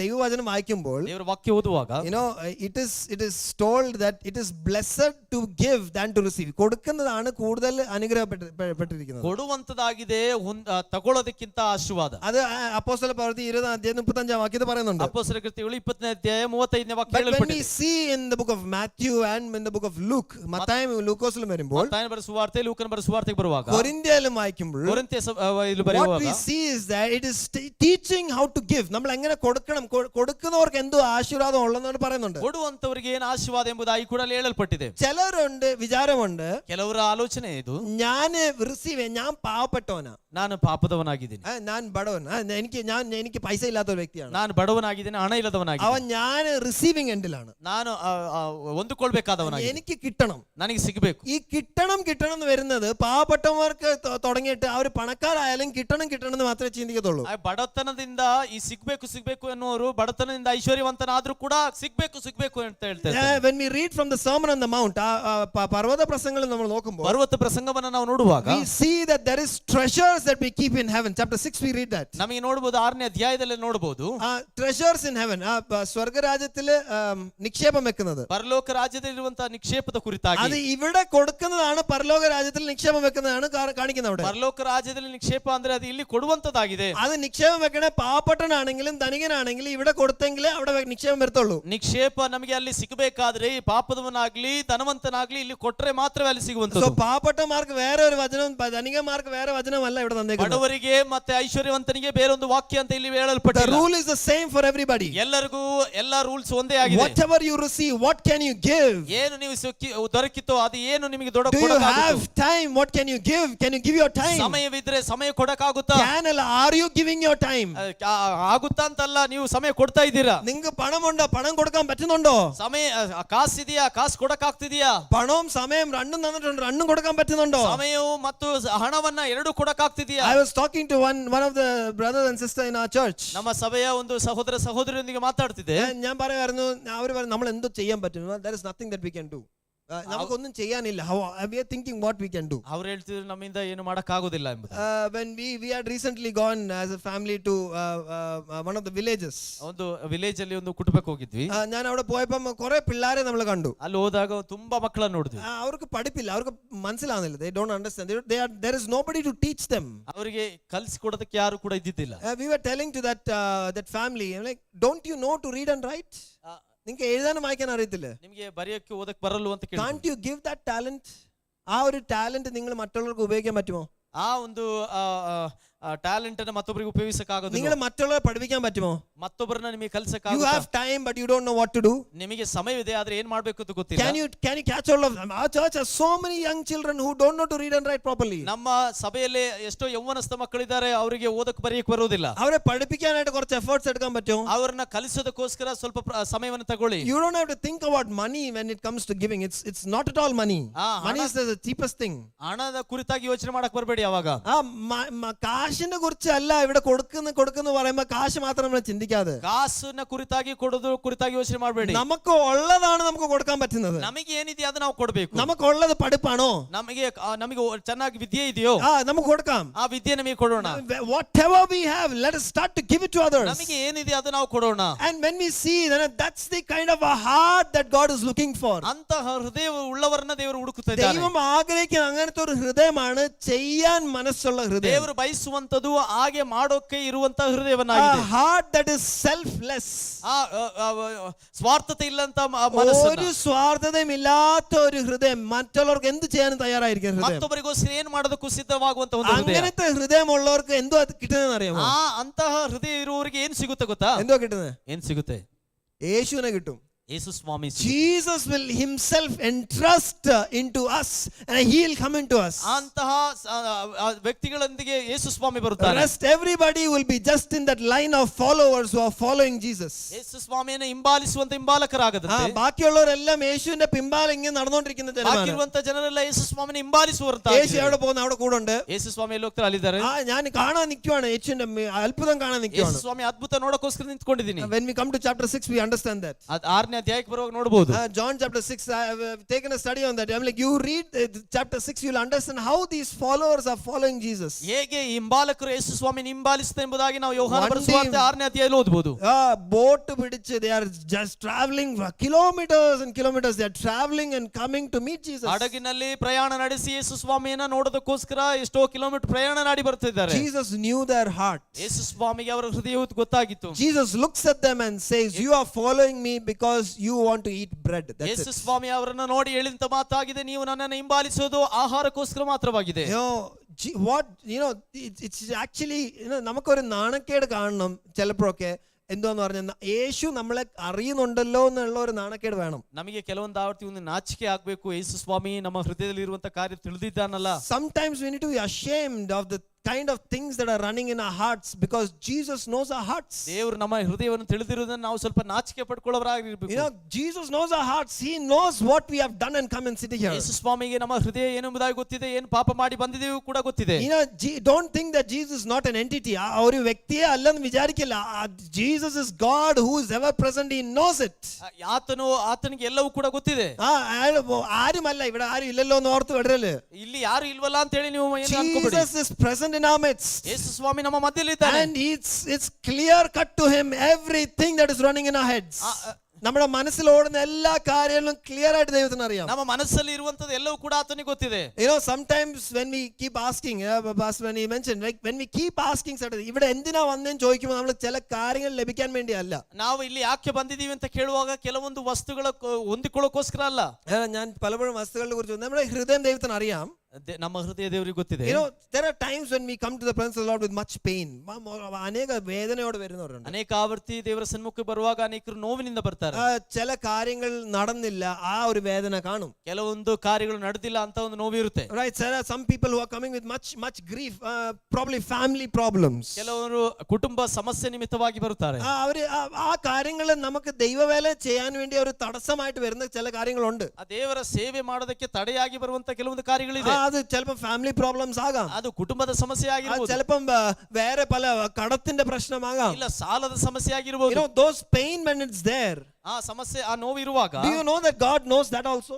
ದೇವರಿಗೆ ಅದು ಕೂಡ ಗೊತ್ತಿದೆ ಎಂಬುದಾಗಿ ನೀವು നമ്മൾ ಆ വേദനയോട് കരയുമ്പോൾ, ಆ ನೋವಿನಿಂದ ಅಳುವಾಗ God knows and he answers at the right time. ಆತನು ಅದನ್ನು ನೋಡಿ ಆತನು ಉತ್ತರ ಕೊಡುತ್ತಾನೆ. ദൈവം അതിന് ഉത്തരം തരും. ಅದಕ್ಕೆ ಉತ್ತರ ದೇವರು ಕೊಡುತ್ತಾನೆ. പക്ഷേ ആ വേദനയെക്കാളും ആ ನೋವಿನಿಗಿಂತ നമുക്ക് ദൈവവേല, ദൈവത്തിന്റെ രാജ്യം കെട്ടാനുള്ള വേദന ആയിരിക്കും കൂടുതലായിരിക്കും. ದೇವರ ರಾಜ್ಯವನ್ನು ಕಟ್ಟೋದಕ್ಕೋಸ್ಕರ ಇರುವಂತ ನೋವು ಜಾಸ್ತಿ ಬೇಕಾಗಿದೆ. Lord, I am not able to work in your kingdom because of this problem. That should be our prayer. ದೇವರೇ ನಿಮ್ಮ ರಾಜ್ಯವನ್ನು ಕಟ್ಟೋದಕ್ಕೆ ಆಗ್ತಾ ಇಲ್ಲ ಈ ಸಮಸ್ಯೆ ನಿಮಿತ್ತವಾಗಿ ಎಂಬ പ്രാർത്ഥിക്കണം. ಹಾಗೆ ನಾವು ಪ್ರಾರ್ಥಿಸಬೇಕು. ചിലപ്പോഴൊക്കെ നമ്മുടെ വേദനകൾ ഈ ലോകത്തിന്റെ കാര്യം കിട്ടുന്നില്ലല്ലോ എന്ന് പറഞ്ഞിട്ട് ഒരു വേദന, ആ വേദനയ്ക്ക് ഞാനൊന്നും പറയാൻ പോകുന്നില്ല. ಕೆಲವೊಂದು ಆವರ್ತಿ ನಮ್ಮ ನೋವು ಏನೆಂಬುದಾಗಿ ಕೇಳಿದ್ರೆ ಈ ಲೋಕದ ಕಾರ್ಯ ಸಿಕ್ತಿಲ್ವಲ್ಲ ಎಂಬುದಾಗಿ. That shouldn't be giving us much pain, to be very frank. ആ കാര്യങ്ങൾ നമുക്ക് അധികം വേദന തരാൻ പാടില്ല. ಅಂತಹ ವಿಷಯಗಳು ನಮಗೆ ಅಧಿಕ ನೋವು ಕೊಡಬಾರದು. എനിക്കൊരു വണ്ടി ഇല്ല, ನನಗೊಂದು ಗಾಡಿ ಇಲ್ಲ, ശരിയാണ്, ആവശ്യമുണ്ട്. ಹೌದು, ಅವಶ್ಯಕತೆ ಇದೆ. ദൈവത്തോട് പറയാം, കർത്താവേ എനിക്കൊരു വണ്ടി വേണം. ದೇವರೇ ನನಗೊಂದು ಗಾಡಿ ಬೇಕು. അതൊരു വേദനയായിട്ട് എനിക്ക് ഉറക്കം കിട്ടുന്നില്ല, എനിക്ക് വണ്ടി ഇല്ലല്ലോ എന്ന് പറഞ്ഞാൽ ഉറക്കം കിട്ടുന്നില്ല. if I'm having sleepless nights because I don't have a vehicle, somewhere we have fallen. ಗಾಡಿ ಇಲ್ಲ ಅಂತ ಹೇಳ್ಬಿಟ್ಟು ನಿದ್ದೆಗೆಡಿಸಿಕೊಂಡು ಇರುವಂತದ ಅದು ನಾವೆಲ್ಲೋ ಆತ್ಮಿಕದಲ್ಲಿ ಬಿದ್ದೋಗಿದ್ದೇವೆ ಅಂತ. when we are asking these kind of things from the Lord, ಇಂತಹ ವಿಷಯಗಳನ್ನು ದೇವರಿಂದ ಕೇಳಿಕೊಳ್ಳುವಾಗ sometimes the Lord entrusts those things to us. ദൈവം അങ്ങനത്തെ സമയത്ത് അങ്ങനത്തെ കാര്യങ്ങൾ നമ്മുടെ കയ്യിലും തരും. ದೇವರು ಅಂತಹ ಸಮಯದಲ್ಲಿ ಅಂತಹ ಕಾರ್ಯಗಳು ದೇವರು ನಮಗೆ ಕೊಟ್ಬಿಡ್ತಾನೆ. നമുക്ക് വേണ്ടത് എന്തുവാ? ನಮಗೆ ಬೇಕಾಗಿರುವುದೇನು? യേശുവിനെ. ಯೇಸು ಸ್ವಾಮಿ. we need Jesus in our lives. ನಮಗೆ ಯೇಸು ಸ್ವಾಮಿ ನಮ್ಮ ಹೃದಯದಲ್ಲಿ ಬೇಕು. but you know what, Jesus entrusts certain things to others. ചില കാര്യങ്ങള് ദൈവം യേശുക്രിസ്തു മറ്റുള്ളവർക്ക് കൊടുക്കും. ಆದ್ರೆ ಕೆಲವೊಂದು ವಿಷಯಗಳನ್ನ ಯೇಸು ಸ್ವಾಮಿ ಮತ್ತೊಬ್ಬರಿಗೆ ಕೊಡ್ತಾನೆ. യേശുക്രിസ്തുയുടെ ശിഷ്യനായിരുന്ന എല്ലാവർക്കും യേശുവിനെ തന്നെ കൊടുത്തു. the disciples of Jesus gave himself to those disciples. ಯೇಸು ಸ್ವಾಮಿಯ ಶಿಷ್ಯಂದ್ರಿಗೆ ಯೇಸು ಸ್ವಾಮಿಯನ್ನೇ ಕೊಟ್ಬಿಟ್ರು.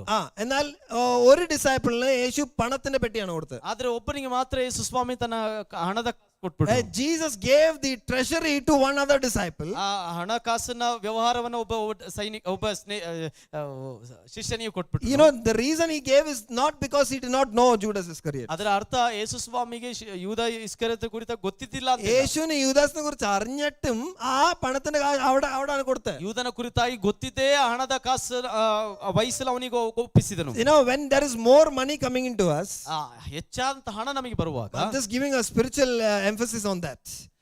ഒരു ആത്മീയ കാര്യം അവിടെ പറയാൻ ആഗ്രഹിക്കുന്നുണ്ട്. ആത്മീക വിഷയം ಹೇಳೋದಕ್ಕೆ ಬಯಸ್ತೇನೆ. നമുക്ക് പണം ഇല്ലാത്ത സമയത്ത്, ಹಣ ಇಲ್ಲದೇ ಇರುವಂತ ಸಮಯದಲ್ಲಿ നമ്മുടെ ആത്മീയത നമുക്ക് സൂക്ഷിക്കാൻ അറിയാം. ನಮ್ಮ ಆತ್ಮಿಕತೆ ನಮಗೆ ಜಾಗರೂಕತೆಯಿಂದ ಕಾಪಾಡಿಕೊಳ್ಳೋಕೆ ಗೊತ್ತಿದೆ. When there is no much money in our hands, we know how to take care of our spiritual life. അതന്നെ, പണം ഇല്ലാത്ത സമയത്ത് നമുക്ക് നമ്മുടെ ആത്മീയത സൂക്ഷിക്കാൻ അറിയാം. ಹಣ ಇಲ್ಲದೆ ಇರುವಂತ ಸಮಯದಲ್ಲಿ ನಮ್ಮ ಆತ್ಮಿಕತೆಯನ್ನು ಕಾಯುವುದಕ್ಕೆ ನಮಗೆ ಆಗುತ್ತೆ. But you know what, we need more grace from God when there is more money coming into us. അധികವಾದಂತಹ ಕೃಪೆಯನ್ನು ದೇವರನ್ನು ಹೊಂದಿಕೊಳ್ಳೋದಕ್ಕೆ, നമുക്ക് കൂടുതൽ പണം വരുമ്പോഴാണ് ദൈവത്തിന് കൂടുതൽ കൃപ നമുക്ക് വേണ്ടി. അധികವಾಗಿ ಹಣ ನಮ್ಮಲ್ಲಿ ಬರುವಾಗ ಅಧಿಕವಾದ ಕೃಪೆ ದೇವರಿಂದ ಹೊಂದಿಕೊಳ್ಳಬೇಕು. പണം വന്നുകൊണ്ട് വീണ ആൾക്കാരാണ് കൂടുതൽ നമ്മുടെ സഭയിലും എല്ലാ സഭകളിലും ദൈവവചനത്തിലും കാണുന്നത്. എല്ലാം പണം കൂടുമ്പോൾ വീണ ആൾക്കാർ. ಹಣವು ಹೆಚ್ಚಾದ ನಿಮಿತ್ತವಾಗಿ ಬಿದ್ದೋಗಿರುವುದನ್ನು ನಾವು ದೇವರ ವಾಕ್ಯದಲ್ಲಿ ಸಭೆಯಲ್ಲಿ ಅನೇಕ ಕಡೆಯಲ್ಲಿ ನೋಡಬಹುದು. പണം ഇല്ലാത്തപ്പം വലിയ പ്രശ്നമില്ലാതെ ജീവിക്കാൻ നമുക്ക് എല്ലാവർക്കും അറിയാം. ಹಣ ಇಲ್ಲದೆ ಇರುವಾಗ ಅನೇಕ ಸಮಸ್ಯೆಗಳಿಲ್ಲದೆ ನಮಗೆ ಜೀವಿಸಕ್ಕೆ ಗೊತ್ತಿದೆ. When God entrusts money into our hands, ದೇವರು ನಮ್ಮ ಕೈಯಲ್ಲಿ ಹಣವನ್ನು ಕೊಡುವಾಗ അതിനെ നമ്മൾ എങ്ങനെ ഉപയോഗിക്കുന്നത്, ദൈവത്തോട് ചോദിച്ചിട്ട് എങ്ങനെ ഉപയോഗിക്കുന്നത് നമ്മൾ നോക്കണം. ಆ ದೇವರೊಂದಿಗೆ ಕೇಳಿ ನಾವು ಅದನ್ನು ಹೇಗೆ ಉಪಯೋಗಿಸ್ತೀವಿ ಎಂಬುದಾಗಿ ನೋಡಬೇಕು. God desires us to be those people who are running after his own will. ദൈവത്തിന്റെ ഹിതത്തിന്റെ കൂടെ നടക്കുന്ന ഒരു ജനമായിട്ട് മാറണം എന്ന് ദൈവം ആഗ്രഹിക്കുന്നു. ದೇವರ ಹಿತದ ಹಿಂದೆ ಓಡುವಂತ ಜನರಾಗಬೇಕು ಅಂತ ನಾವು ದೇವರು ಬಯಸುತ್ತಾ ಇದ್ದಾನೆ. But you know what? ಆದ್ರೆ ನಿಮಗೆ ಏನು ಗೊತ್ತಿದೆಯಾ? Jesus entrusts the kingdom of heaven, the key. ആ സ്വർഗരാജ്യത്തിന് വേണ്ടിയുള്ള താക്കോൽ ആർക്കാ കൊടുത്തതെന്ന് അറിയാമോ? ಆ ಪರಲೋಕ ರಾಜ್ಯದ ಕೀ ಯಾರ ಕೈ ಕೊಟ್ಟಿದೆ ಗೊತ್ತಿದೆಯಾ? പത്രോസിന്റെ കയ്യിൽ കൊടുത്തു. ಪೇತ್ರನ ಕೈ ಕೊಟ್ಟು. പത്രോസിന്റെ കയ്യിൽ പണസഞ്ചി അല്ല കൊടുത്തത്. ಪೇತ್ರನ ಕೈಯಲ್ಲಿ ಹಣದ ಕಾಸಿನ ಇದು ಕೊಟ್ಟಿಲ್ಲ. Among all the disciples we can probably say, എല്ലാ ശിഷ്യന്മാരെ കുറിച്ച് നമ്മൾ പഠിക്കുമ്പോൾ നമുക്ക് പറയാൻ പറ്റും, പത്രോസും യോഹന്നാൻ ഇവരൊക്കെ നല്ല ആൾക്കാരാണെന്ന് പറയാൻ പറ്റും. ಎಲ್ಲ ಶಿಷ್ಯಂದ್ರ ಕುರಿತಾಗಿ ಕಲಿಯುವಾಗ ಹೇಳಬಹುದು ಪೇತ್ರ ಯೋಹಾನ ಇವರೆಲ್ಲ ಒಳ್ಳೆ ವ್ಯಕ್ತಿಗಳು ಎಂಬುದಾಗಿ. എന്നാൽ അവർക്ക് എന്തോ കൊടുത്തെന്ന് അറിയാം. ಆದ್ರೆ ಅವ್ರಿಗೆ ಏನು ಕೊಟ್ಟರು? സ്വർഗരാജ്യമാണ് കൊടുത്തത്. ಪರಲೋಕ ರಾಜ್ಯವನ್ನು ಕೊಟ್ಟರು. But to those who are not having a true heart, God gave the money back. ಪೂರ್ಣ ಹೃದಯವಿಲ್ಲದವರಿಗೆ ಅವರಿಗೆ ಹಣವನ್ನು ಕೊಟ್ಟರು. That doesn't mean that if we have money there is something wrong. No, that's not what I'm saying. ಹಣವಿದ್ರೆ ತಪ್ಪು ಎಂಬುದಾಗಿ ನಾನು ಹೇಳ್ತಾ ಇಲ್ಲ. ഇവർക്ക് എല്ലാവർക്കും യേശുവിന് എല്ലാവർക്കും പണം ഉണ്ടായിരുന്നു. ಇವರೆಲ್ಲರೂ ಕೂಡ ಕಾಸಿತ್ತು. എന്നാൽ ഹൃദയം എവിടെ ഇരിക്കുന്നു ദൈവത്തിന് അറിയാം. ಆದ್ರೆ ಹೃದಯವು ಎಲ್ಲಿದೆ ಎಂಬುದಾಗಿ What is our heart desiring for? ನಮ್ಮ ಹೃದಯ ಏನು ಬಯಸುತ್ತೆ ಎಂಬುದಾಗಿ. എന്റെ ഹൃദയം എന്തോ താല്പര്യക്കുന്നത്, അതാണ് നമ്മുടെ മെയിൻ കാര്യം. ನಮ್ಮ ಹೃದಯವು ಏನು ಬಯಸುತ್ತಿದೆ ಎಂಬುದಾಗಿ ನಾವು ತಿಳ್ಕೊಳ್ಳಬೇಕು. And you know what, it should bring us fear that God knows our hearts. ನಾವು ಭಯವುಳ್ಳವರಾಗಿರಬೇಕು. ದೇವರು ನಮ್ಮ ಹೃದಯವನ್ನು ತಿಳಿದಿದ್ದಾನೆ. God knows that if we are coming to him just for blessing or some things to happen in this world, ನಾವು ಆತನ ಸನ್ಮುಖಕ್ಕೆ ಬರುವಂತದ್ದು ಈ ಲೋಕದ ಆಸೆಗೋಸ್ಕರವೋ ಇಲ್ಲ ಆತನಿಂದ ಆಶೀರ್ವಾದ ಹೊಂದಿಕೊಳ್ಳೋಕೋಸ್ಕರ. ದೈವത്തിന് അറിയാം. When we see here in chapter 1, ಒಂದನೇ ಅಧ್ಯಾಯವನ್ನು ಓದುವಾಗ we see that Jesus called his disciples. ಯೇಸು ಸ್ವಾಮಿ ತನ್ನ ಶಿಷ್ಯರನ್ನು ಕರೆದರು. And you know, when he did not call them by showing any miraculous sign, ಅವರನ್ನು ಕರೆದಾಗ ಯಾವುದೇ ಅದ್ಭುತವನ್ನು ಮಾಡಿ ಕರೆದಿಲ್ಲ. ಅವರು യേശുവിനെ തിരിച്ചറിഞ്ഞത്, ಅವರು ಯೇಸು ಸ್ವಾಮಿಯನ್ನು ತಿಳ್ಕೊಂಡಿದ್ದು. How did they realize who Jesus is? ಯೇಸು ಸ್ವಾಮಿ ಯಾರು ಎಂಬುದಾಗಿ ಹೇಗೆ they realized that Jesus is the Messiah. ಯೇಸು ಸ್ವಾಮಿ ಮೆಸ್ಸಾಯ ಎಂಬುದಾಗಿ ತಿಳ್ಕೊಂಡರು. Andrew is running and telling to Peter, here we have found the Messiah. Andrew ಹೋಗಿ ಈ ಪ್ರಕಾರವಾಗಿ ಪೇತ್ರನಿಗೆ ಹೇಳಿದ, ನಾನು ಮೆಸ್ಸಾಯನನ್ನು ನೋಡಿದೆನು. And Philip is running and telling to Nathanael, we have found the Messiah. ಫಿಲಿಪ್ಪನು ಹೋಗ್ಬಿಟ್ಟು ಹೇಳುವಂತ ಕಾರ್ಯ ನೋಡಬಹುದು, ಮೆಸ್ಸಾಯನನ್ನು ನಾವು ನೋಡಿದೆವು. Messiah എന്ന് വെച്ചാൽ വിടുവിപ്പുകാരൻ, the one who brings salvation, we have found him. ಮೆಸ್ಸಾಯನ ಅಂದ್ರೆ ಮೆಸ್ಸಾಯನು ಅಂದ್ರೆ ಹೇಳಿದರೆ ಬಿಡಿಸುವವನು ರಕ್ಷಕನು ಎಂಬುದಾಗಿ. നമ്മൾ യേശുവിനെ കാണേണ്ടത് അങ്ങനെയാണ്. ನಾವು ಯೇಸು ಸ್ವಾಮಿಯನ್ನು ಹಾಗೆ ನೋಡಬೇಕು.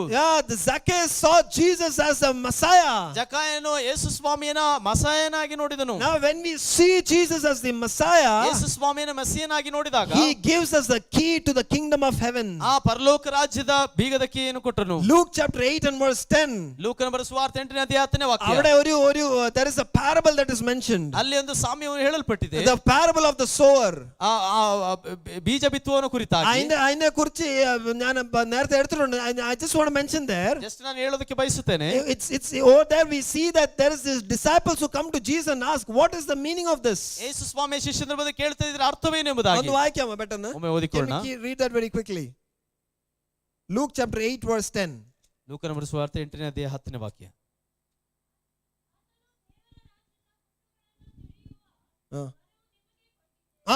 Okay. To you have been permitted to understand the secrets of the kingdom of heaven. ದೇವರ ರಾಜ್ಯದ ಗುಟ್ಟುಗಳನ್ನು ತಿಳಿಯುವಂತ ವರವು ನಿಮಗೆ ಕೊಡಲ್ಪಟ್ಟಿದೆ. The knowledge of the secrets of the kingdom of heaven God has been given to you. He is telling to the disciples. ആ ശിഷ്യന്മാർക്ക് ಹೇಳುವಂತ കാര്യವಾಗಿದೆ ಇದು. എന്തോ ഈ സ്വർഗരാജ്യത്തിന്റെ ആ താക്കോൽ ഇല്ലെങ്കിൽ അതിന്റെ കാര്യങ്ങൾ മനസ്സിലാക്കാൻ വേണ്ടി തന്നേക്കുന്ന ഒരു കൃപ നിങ്ങൾക്ക് മാത്രമേ ഉള്ളൂ. ಪರಲೋಕ ರಾಜ್ಯದ ಗುಟ್ಟನ್ನು ತಿಳ್ಕೊಳ್ಳುವಂತ ಕೃಪೆ ನಿಮಗೆ ಮಾತ್ರ ದೊರಕಿರುವುದು. മറ്റുള്ളവരോട് ഞാൻ കഥ പറഞ്ഞു വിടും. ಮತ್ತೊಬ್ಬರಿಗೆ ಕಥೆ ಹೇಳ್ಬಿಟ್ಬಿಡ್ತೀನಿ. I will talk in parables or tell stories to others. ಅವರಿಗೆ ಕಥೆ ಮಾತ್ರ ಹೇಳ್ಬಿಟ್ಬಿಡ್ತೀನಿ. Because they like ಕಾರಣ ಅವರಿಗೆ ಇಷ್ಟವಾಗೋದು stories. ಕಥೆಯಾಗಿದೆ. നമുക്ക് കഥ കേൾക്കാൻ ഇഷ്ടമാണെങ്കിൽ ദൈവം കഥ പറയും. ಕಥೆ ಕೇಳೋದಕ್ಕೆ ಇಷ್ಟವಾದ್ರೆ ದೇವರು ಕಥೆ ಹೇಳ್ತಾರೆ. ദൈവരാജ്യം നമുക്ക് അറിയണമെന്ന് ആഗ്രഹമുണ്ട്. ദൈവരാജ്യം നമുക്ക് ದೇವರ ರಾಜ್ಯದ ಕುರಿತಾಗಿ ತಿಳ್ಕೊಳ್ಬೇಕೆಂದು ದೇವರ ರಾಜ್ಯ ಹೇಳ್ತಾರೆ. Let us start to pray this prayer. ನಮಗೆ ಈ ಪ್ರಾರ್ಥನೆಯನ್ನು ಪ್ರಾರ್ಥಿಸೋಣ. Lord, I want you. ದೇವರೇ ನನಗೆ ನೀನು ಬೇಕು. കർത്താവേ എനിക്ക് അങ്ങയുടെ ഹൃദയം എന്തോ ആ ഹൃദയം എനിക്ക് തിരിച്ചറിയണം. ನಿನ್ನ ಹೃದಯ ಏನೋ ಅದು ನಾನು ತಿಳ್ಕೊಳ್ಬೇಕು. I prayed this prayer for years together and only then I started to understand what God wants. ಅನೇಕ ವರ್ಷಗಳಿಂದ ನಾನು ಪ್ರಾರ್ಥಿಸಿದಿ ದೇವರು ಯಾರು ಎಂಬುದಾಗಿ ಈಗ ತಿಳ್ಕೊಳ್ತಾ ಇದ್ದೇನೆ. ആ ദൈവത്തിന്റെ ഈ ഒരു പ്രാർത്ഥന ഞാൻ വർഷങ്ങളായിട്ട് പ്രാർത്ഥിച്ചായിരുന്നു. കർത്താവേ എനിക്ക് എപ്പോഴും I thought the kingdom of God is about having big church. ഞാൻ എപ്പോഴും വിചാരിച്ചത് അത്രേ ഉള്ളൂ. പരലോക രാജ്യം ಎಂಬುವಂತದ್ದು ದೊಡ್ಡ ಚರ್ಚ್ ಮಾಡೋದು. എനിക്ക് വലിയൊരു സഭ കിട്ടി കഴിഞ്ഞാൽ ദൈവരാജ്യം വന്നു എന്നാണ് ഞാൻ ചിലപ്പോൾ വിചാരിച്ചുകൊണ്ടിരുന്നത്. സഭ സിക്കിದ್ರೆ ನನಗೆ ದೇವರಾಜ್ಯ ಬಂತು. I want to be a known pastor. ഞാൻ വന്ന് നിൽക്കുമ്പോഴേ ആൾക്കാരെല്ലാം നോക്കി നിൽക്കണം, ഞാൻ കൈ വീശുമ്പോൾ എല്ലാവരും വീഴണം. ഇതൊക്കെ എന്റെ മനസ്സിലുണ്ടായിരുന്നതാണ്. ನನ್ನ ಮನಸ್ಸಲ್ಲಿದ್ದಾಗಿತ್ತು. ನಾನು ಹಿಂಗೆ ಬಂದು ನಿಂತ್ಕೊಂಡ್ರೆ ಕೈಗೆ ಚಾಚಿದ ತಕ್ಷಣ ಎಲ್ಲ ಬೀಳಬೇಕು ಅಂತೆಲ್ಲ ಯೋಚಿಸಿದ್ದೆ. I started praying this prayer. ನಾನು ಈ ಪ್ರಾರ್ಥನೆಯನ್ನು ಪ್ರಾರ್ಥಿಸಿದಾಗ God started to tell me you need to become smaller. ನೀನು ಚೆറുതായ ಪಟ್ಟುಕೊಳ್ಳು. ನೀನು ನಿನ್ನನ್ನೇ ತಗ್ಗಿಸಬೇಕೆಂಬುದಾಗಿ ಹೇಳಲ್ಪಟ್ಟಿತು. You need to become smaller. I should increase. Jesus should increase. ನೀನು ನಿನ್ನನ್ನು ತಗ್ಗಿಸಿ ನಾನು ನಿಮ್ಮಲ್ಲಿ ಹೆಚ್ಚಿಸಬೇಡಬೇಕು. In my messages only Jesus should increase. I shouldn't increase. ನನ್ನ ಸಂದೇಶದಲ್ಲಿ ನಾನಲ್ಲ ಯೇಸು ಸ್ವಾಮಿ ಮುಂದೆ ಬರಬೇಕಾಗಿದೆ. ഞാൻ ഒരാളോട് സംസാരിക്കുമ്പോൾ it has to be Jesus who's increasing, not I. ನಾನು ಒಬ್ಬರೊಂದಿಗೆ ಮಾತಾಡುವಾಗ ನಾನಲ್ಲ ಯೇಸು ಸ್ವಾಮಿ ಮುಂದೆ ಬರಬೇಕಾಗಿದೆ. You as a church, it is your responsibility. If there is a shift that is happening, ഇത് മാറിയിട്ട് ഞാനായിട്ട് വളരുന്നുണ്ടെങ്കിൽ നിങ്ങൾ പിടിച്ചു നിർത്തണം. ಈ ನಮ್ಮ ಸಭೆಯಲ್ಲಿ ಇದು ಬದಲಾಗಿ ನಾನಾಗಿ ಬೆಳೆಯುತ್ತಿರುತ್ತದೆ, ಅದನ್ನು ನಿಲ್ಲಿಸಬೇಕು. Yeah, what God desires is this heart that is seeking His will. ದೇವರು ಬಯಸುವಂತದೇನೆಂಬುದಾಗಿ ಕೇಳಿದ್ರೆ ಒಬ್ಬೊಬ್ಬರ ಹೃದಯದಲ್ಲಿ ಆತನ ಚಿತ್ತವನ್ನು ನೆರವೇರಿಸುವುದಾಗಿರಬೇಕು. ദൈവത്തിന്റെ ഹൃദയം നമുക്ക് വരണം. അതാണ് ദൈവം ആഗ്രഹിക്കുന്നത്. ದೇವರು ಬಯಸುವಂತ ದೇವರ ಚಿತ್ತ നമുക്ക് അങ്ങനെ ഒരു താല്പര്യമുണ്ടെങ്കിൽ ദൈവം നമ്മൾ പ്രവർത്തിക്കാൻ തുടങ്ങും. ಅಂತ ಒಂದು ತಾತ್ಪರ್ಯ ನಮ್ಮಲ್ಲಿದ್ರೆ ದೇವರು just that desire that I want to know God, that's enough. God will start working. ದೇವರನ್ನ ತಿಳ್ಕೊಳ್ಬೇಕೆಂಬಂತ ಒಂದು ಆಸೆ ನಮ್ಮಲ್ಲಿದ್ರೆ ಸಾಕು, ದೇವರು ನಮ್ಮಲ್ಲಿ ಕಾರ್ಯ ಮಾಡ್ತಾನೆ. He will do wonders through us. ಆತ ನಮ್ಮ ಮೂಲಕ ದೊಡ್ಡ ಅದ್ಭುತಗಳನ್ನು ಮಾಡ್ತಾನೆ. ഒന്നും ഇല്ലാത്ത നമ്മളെ ഉപയോഗിച്ച് ദൈവം അനേക കാര്യങ്ങൾ ചെയ്യാനായിട്ട് ಏನಿಲ್ಲ ಅಂತ ನಮ್ಮನ್ನು ಉಪಯೋಗಿಸಿ ಅನೇಕ ಕಾರ್ಯಗಳನ್ನು ಮಾಡುವನು. You see the disciples, they were fishermen cleaning nets. ನಮಗೆ ನೋಡಬಹುದು, ಶಿಷ್ಯಂದ್ರ ನೋಡುವಾಗ ಅವರು ಮೀನು ಹಿಡಿಯುವಂತವರಾಗಿದ್ರು. They are talking about the kingdom of heaven. ಅವರು ಪರಲೋಕ ರಾಜ್ಯದ ಕುರಿತಾಗಿ ಮಾತಾಡುತ್ತಿದ್ರು. The people are surprised. We read that in the book of Acts. ಅಪೊಸ್ತಲರ ಕೃತ್ಯಗಳು ಓದುವಾಗ ನಿಮಗೆ ಅರ್ಥವಾಗುತ್ತೆ. The Sanhedrins, they were surprised. The teachers of the law, അവർ ഈ പഠിപ്പിക്കുന്ന വലിയ വലിയ ആൾക്കാർ അവരെല്ലാം ഈ മുഖവന്മാരെ കണ്ടിട്ട് ഇവര് ഫിഷർമാൻ അല്ല, ഇവരെങ്ങനെ ഇങ്ങനെ പറയുന്നത്? ಅಧಿಕಾರಿಗಳು ಹಾಗೆ ವೇದಶಾಸ್ತ್ರ ಪಂಡಿತರುಗಳು ಎಲ್ಲರೂ ಕೂಡ ಇವರು ನೋಡಿ ಭಯಪಟ್ಟರು, ಆಶ್ಚರ್ಯಪಟ್ಟರು, ಇವರು ಹೇಗೆ ಇದು ಸಾಧ್ಯ ಎಂಬುದಾಗಿ. God is there to tell us what He desires, and here it is. If we are ready to understand that, God is starting to work through us. ನಾವು ದೇವರನ್ನ ತಿಳಿದುಕೊಳ್ಳುವುದಾದರೆ ಆತನು ನಮ್ಮ ಮೂಲಕವಾಗಿ ದೊಡ್ಡ ಕಾರ್ಯವನ್ನು ಮಾಡುತ್ತಾನೆ. My time is up and I want to stop here. ನನ್ನ ಸಮಯ ಮುಕ್ತಾಯವಾಯಿತು, ನನ್ನ ಮಾತನ್ನು ಮುಕ್ತಾಯಪಡಿಸುತ್ತೇನೆ. Can we all pray this prayer? ನಮಗೆ ಈ ಪ್ರಾರ್ಥನೆಯನ್ನು ಪ್ರಾರ್ಥಿಸೋಣ. ಕರ್ತಾವೇ, അങ്ങയുടെ ഹൃദയം എൻ്റെ ഹൃദയം ಆಗട്ടെ. ಕರ್ತನೇ, ನಿಮ್ಮ ಹೃದಯ ನನ್ನ ಹೃದಯವಾಗಲಿ. ನಿನ್ನ ಆಸೆ ಬಯಕೆ ಅಲ್ಲ, ನನ್ನ ಹೃದಯದ ಮಿಡಿತ ಆಗಲಿ. ನೀ ಆಗ್ರಹಿಕ ಹಂಗ ಆಗ್ರಹಿക്കുന്നಲ್ಲ. whatever you desire, may that be my heartbeat. ನಿಮ್ಮ ಹೃದಯವು ನಿಮ್ಮ ಆಸೆ ನನ್ನ ಹೃದಯದ ಮಿಡಿತವಾಗಿರಲಿ. Oh Lord, let that be my heartbeat, what you desire. ನೀನು ಆಸೆ ಪಡುವುದು ನನ್ನ ಹೃದಯದ ಮಿಡಿತವಾಗಿರಲಿ. And let this prayer may continue in our lives. ಇದೇ ಆಗಿರಲಿ ನಮ್ಮ ಪ್ರಾರ್ಥನೆ, ನಮ್ಮ ಜೀವ ಪರ್ಯಂತರ. Hallelujah. ದೇವರು ನಿಮ್ಮನ್ನು ಆಶೀರ್ವದಿಸಲಿ. Let's all close our eyes. നമ്മുടെ കണ്ണുകൾ അടയ്ക്കാൻ നമുക്ക് പ്രാർത്ഥിക്കാം. ನಮ್ಮ ಕಣ್ಣುಗಳು ಮುಚ್ಚಿಕೊಂಡು ನಮಗೆ ಪ್ರಾರ್ಥಿಸೋಣ. Let's all stand 1 minute. ಒಂದು ನಿಮಿಷಗಳ ಕಾಲ ಎದ್ದು ನಿಂತ್ಕೊಳ್ಳೋಣ. This fasting prayer